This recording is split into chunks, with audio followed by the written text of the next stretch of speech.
Kalau dia teori, katakan, saya membuat teori dalam tesis saya ragu. Saya ragu kalau S2 itu membuat teori.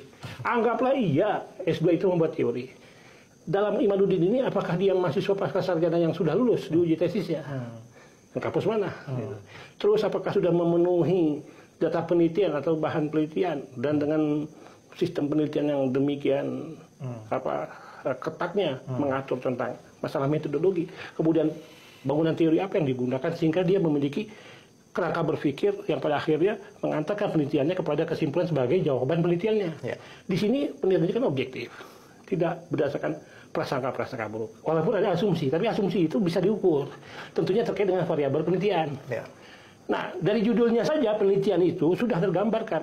Dari judul itu, makanya judul itu mewakili rumusan masalah, mewakili juga teori, bahkan mewakili juga rezim penelitian yang akan diangkat itu seperti apa. Itu sudah kelihatan di situ, karena ada variabel, minimal 2 variabel dalam judul. Nah, judulnya ini apa? Terus akhirnya apa? Membatalkan nasab. Nah, kalau membatalkan nasab, ada tidak penelitian sebelumnya yang mengatakan bahwa hal serupa?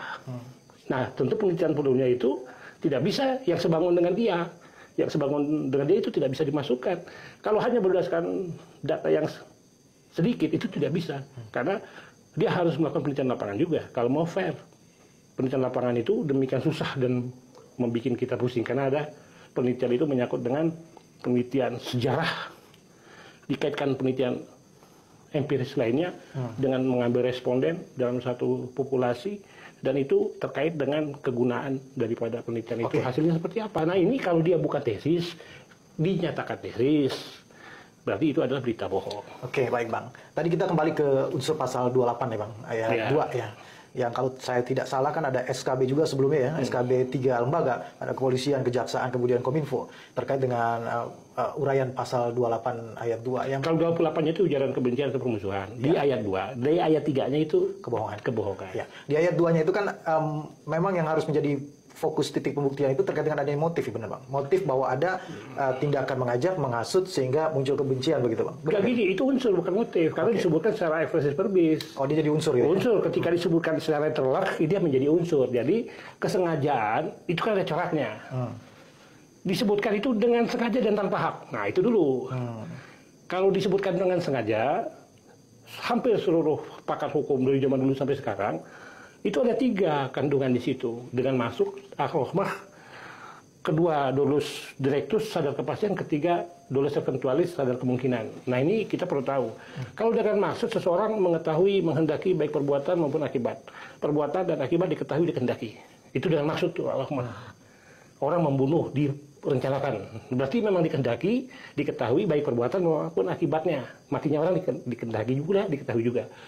Tapi kalau sadar kemungkinan, yang paling bawah, perbuatan dikehendaki, akibat tidak dikehendaki. Tapi secara sadar kemungkinan akan terjadi. Tapi akibat ini tidak dikehendaki, dia bertanggung jawab.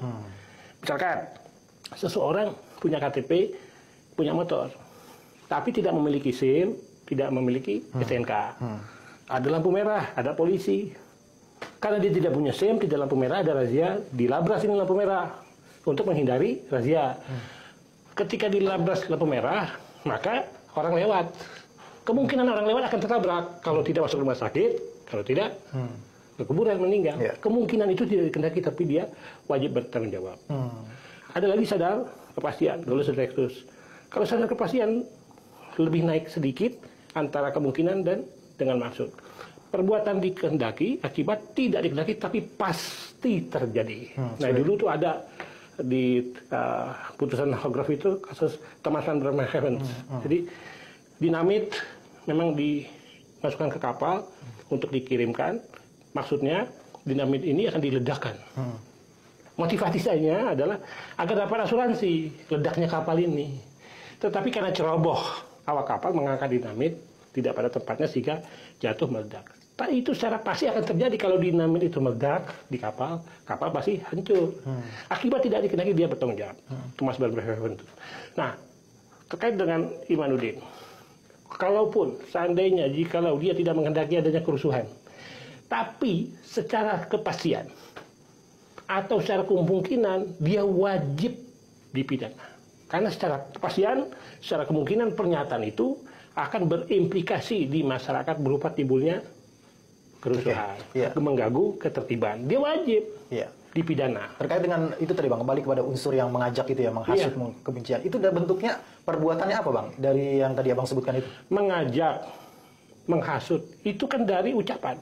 Oh, ucapannya si peneliti ini? Seolah-olah ucapannya itu didasarkan dari penelitian dia, yang dikatakan tesis. Dan dia dengan yakinnya sangat-sangat mengatakan, Ainul yakin, hakul yakin, dan segala macam lah, saya nggak tahu itu. Tapi dia menyatakan yakin, waktu dia protes dengan Rhoma Irama. Sangat yakin, membatalkan. Berdasarkan penelitian dia. Disampaikan di ruang terbuka, di tempat umum itu kan, ruang terbuka ITE. Ini kan mengajak orang, menghasut orang untuk tidak mempercayai. Dan itu banyak, terjadi pro kontra. Nah, yang mendukung Imanuddin ini, demikian juga banyak. Timbul kan. Kenapa? Karena penelitian dia. Nah, penelitian dia itu apakah benar dikatakan tesis? Ternyata tidak, bukan tesis. Karena dia bukan tesis, dengan jargon itu kemudian orang tertarik mengikuti karena dia mengajak. Tidak dapat dikatakan dia tidak mengajak, menghasut. Pernyataannya itu sudah jelas mengajak, menghasut untuk tidak mempercayai bahwa Ba'alwi adalah keturunan Rasulullah. Kan itu mengajak, menghasut. Agar orang tidak mempercayai. Itu bentuk perbuatannya itu ya? Itu adalah unsur delik. Unsur delik itu nyata. Kalaupun motivasi bukan unsur delik, tapi motivasi dapat digunakan oleh penyidik untuk menyingkap lebih lanjut dalam kaitannya dengan sengaja tadi, motivasi. Tapi motivasi bukan unsur, tidak perlu dibuktikan. Yang dibuktikan adalah unsur. Dan dengan sengaja itu ditambahkan lagi tanpa hak. Jadi dengan sengaja dan tanpa hak. Orang ini menyampaikan sesuatu tanpa hak, dia kena delik. Karena di ayat 2, pasal 28 itu dengan sengaja dan tanpa hak. Tanpa hak itu apa? Tanpa hak itu tanpa kewenangan, bertentangan dengan hak orang lain. Tidak punya alas hak. Tidak ada legal standing. Saya punya hak, tapi ketika hak saya gunakan, bertentangan dengan hak orang lain. Saya salah. Saya menyatakan sesuatu, tapi tanpa hak karena saya tidak punya legalitas. Saya bilang, ini hasil penelitian saya. Tapi itu bukan hasil penelitian, itu bukan tanpa hak. Disertasi saya tentang Syiah, membangun politik hukum, sistem ketahanan nasional terhadap ekspansi ideologi internasional Syiah Iran. Itu disertasi. Saya dengan hak menyampaikan itu karena itu disertasi saya. Ya sudah diuji ya. Sudah diuji. Saya berhak menyampaikan itu. Ya, jadi saya ada hak. Tapi kalau orang bilang ini tesis, tapi bukan tesis, dia tanpa hak. Dia tanpa hak. Ketidakhak hak itu merupakan unsur delik. Disitulah ada sifat melawan hukumnya. Berarti unsur itu pun terpenuhi? Terpenuhi. Berarti tadi unsur apa? Yang sengaja dan tanpa hak juga terpenuhi? Terpenuhi. Kalau dengan sengaja ini kan pilihan. Bisa dengan maksud, sadar proses, sadar kemungkinan. Minimal sadar kemungkinan udah masuk ini. Tanpa hak udah jelas. Dia jelas tanpa hak. Karena dia bukan pasca sarjana yang lulus dalam ujian tesisnya di Universitas atau sekolah tinggi tertentu. Kemudian unsur mengajak, menghasut, ya termasuk memfitnah. Itu jelas. Kenapa jelas? Mengajak menghasut ini kepercayaan. Karena itu didasarkan, yang dituju itu orang atau sekelompok, ya, kelompok orang, itu didasarkan kepada agama, ras, etnis, dan kepercayaan. Saya percaya, Ba'alwi itu dari zaman dulu dipercayai itu Rasul. Dan itu tidak perlu dibuktikan secara ilmiah. Nggak perlu. Yang namanya pengetahuan umum, udah tidak perlu dibuktikan. Itu kalau mau dibuktikan, silahkan buktikan itu dalam kaitannya meneguhkan bahwa secara ilmuwan nasab dengan teori-teori tertentu dalam kaitannya dengan peranan Ba'alwi masuk ke Indonesia dalam menyebarkan agama itu silahkan. Khawatirnya ketika Ba'alwi ini dinafikan, maka siapa penyebar agama Islam ke Indonesia? Ini masalah baru dalam teori masuknya Islam. Dulu kalau kita masih SD itu kita kenal teori Gujarat. Tapi apakah orang Gujarat? Kan tidak. Ini orang Yaman, kalangan dari Ba'alwi yang memang singgah ke Gujarat baru ke Indonesia. Bukan orang Gujarat. Gitu. Terus ada lagi teori dari Cina. Nah ini kan bertabrakan. Oleh karena itu teori itu tidak digunakan untuk kepentingan yang bersifat subjektif. Dia harus objektif. Kalau saya ada rasa sentimen ke seseorang, kemudian saya jadikan itu dalil, motivasi untuk melakukan penelitian, katakan penelitian disertasi, atau sekelompok orang karena sentimen, itu nggak bisa, jadi harus objektif, karena didasari dengan kepantasan, kejujuran. Jam pasal 28 itu terpenuhi semua unsur? Terpenuhi, jelas. Kalau ayat 3-nya itu berita bohong. Berita bohong. Karena berita bohong di sini, dia menyebarkan berita atau pemberitaan itu yang tidak lengkap. tidak pasti, berkelebihan. Kalau yang ini statusnya yang tidak lengkap atau berlebihan atau yang tidak pasti? Ya masuk semua. Masuk semua.